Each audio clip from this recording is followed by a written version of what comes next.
Merhabalar. Daha önce kırık kalp sendromu videosunu yayınlamış ve bu sendromun tehlikelerini anlatmaya çalışmıştık. 26 Haziran 2025 tarihinde İzmir'de yaşanan vahim bir vaka, bu sendromu tekrar gündeme getirmemize neden oldu. İnsanın hem fizyolojisinin hem de duygusal bağlarının ne kadar derin etkileşimde olduğunu bize tekrar hatırlatan bu olaya bakalım. İzmir'in Karşıyaka ilçesinde bir taksi durağında mesai arkadaşının fenalaştığını gören taksi şoförü yardımına koşup onunla ilgilendiği sırada kendisi de rahatsızlandı. Art arda kalp krizi geçirdiği öğrenilen iki arkadaş kaldırıldıkları hastanede tüm müdahalelere rağmen kurtarılamadı. Bu üzücü olay, tıbbi ve psikolojik literatürde kardiyomiyopati yani stres kaynaklı kardiyomiyopati veya halk arasında kırık kalp sendromu Takotsubo kardiyomiyopatisi olarak bilinen durumla ilişkili olabilir. Ayrıca psikolojik stresin akut fizyolojik etkileri bağlamında da değerlendirilebilir. Takotsubo kardiyomiyopatisi yani kırık kalp sendromu nedir? Aşırı stres, korku veya duygusal travma sonrası geçici olarak kalbin sol ventrikül fonksiyonlarının bozulmasıdır. Semptomlar kalp krizine benzer ancak koroner arterler tıkalı değildir. Stres hormonları olan adrenalin, noradrenalin ani yükselişi kalp kasında geçici şok etkisi yaratabilir.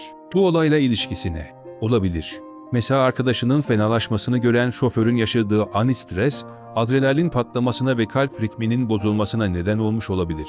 Sempatik sinir sisteminin aşırı aktivasyonu bu üzücü olayla ilişkilendirilebilir. Stresin fizyolojik etkisi göz önünde tutulursa, yoğun duygusal durumlar sempatik sinir sistemini aşırı aktive ederek kalp hızını, kan basıncını ve oksijen ihtiyacını artırır.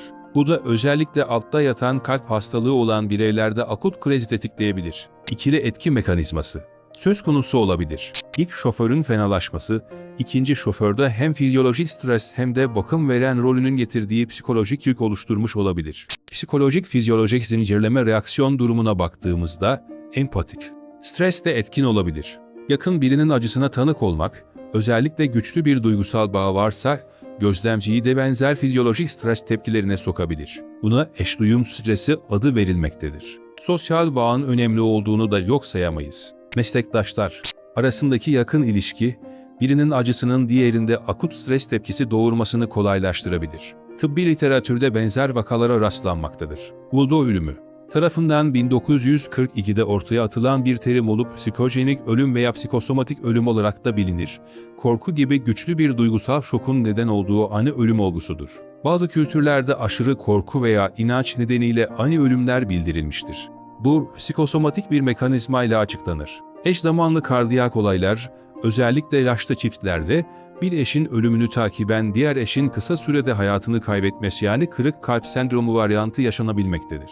Risk faktörleri nelerdir? Altta yatan kalp hastalığı tanı konmamış da olabilir. Taksi şoförlerinde yaygın görülen kronik stres veya yorgunluk, ani duygusal şokun fizyopatolojik etkisi olarak yani psikosomatik bir ölüm gerçekleştiğini söyleyebiliriz. Bu vaka kırık kalp sendromunun etkisini ve önemini bizlere tekrar göstermiştir. Sonuç olarak bu olay, psikolojik stresin fizyolojik sonuçlarının ne kadar ciddi olabileceğini gösteren trajik bir örnektir. Tıbbi açıdan Takotsubo sendromu veya akut stres kardiyomiyopatisi, psikolojik açıdan ise empatik stres veya sosyal bağın fizyolojik etkileriyle ilişkilendirilebilir.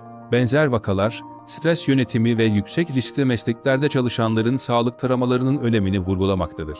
Bu vaka tüm bu bulguları içerisinde taşıyan kırık kalp sendromunun etkisini ve önemini bizlere tekrar göstermiştir. İki meslektaşın arka arkaya kaybedilmesi, toplumsal açıdan da dayanışma ve stres yönetimi konularını düşündürmelidir. Hayatını kaybeden iki arkadaşa Allah'tan rahmet diliyoruz.